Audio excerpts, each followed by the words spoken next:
जिसने देखा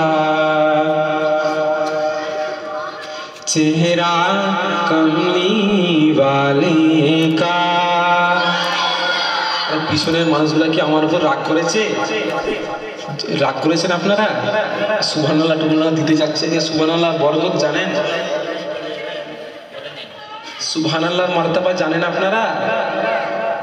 একবার সুবহানাল্লাহ বলে জমিন আর আসমানের যতটুকু গ্যাপ আছে আল্লাহ পাক নেকি দিয়ে ভরে দেন। জোরে বলুন সুবহানাল্লাহ।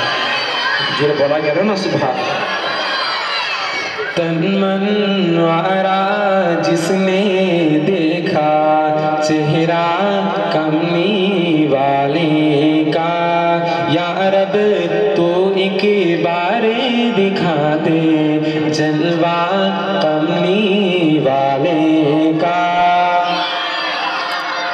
हर नेमते देता है खुदाया और के उन पर देता है। हर नेमते देता है खुदाया और के उन पर देता है। खता है ये आलम सारा सदका कमली वालों का।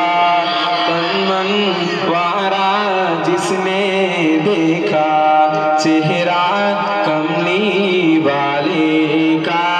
या रब तो के बारे दिखा दे जलवा कमली वाले का। कब्र में जब पूछेंगे फरिश्ते अपना तारीफ पेश करो। কবরে যখন তোমার তারিফটা পেশ করা হবে তখন তুমি কি বলবে?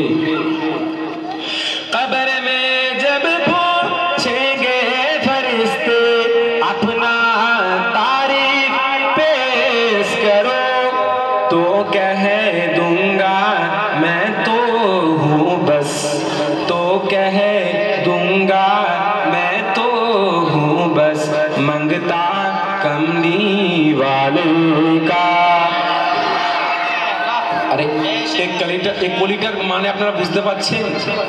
ইমাম আহমদ রেজা বেরেলভি খান বলছেন যে আমি মরে যাওয়ার পর আমার কবরটাকে উঁচু করে দিবে। কেন?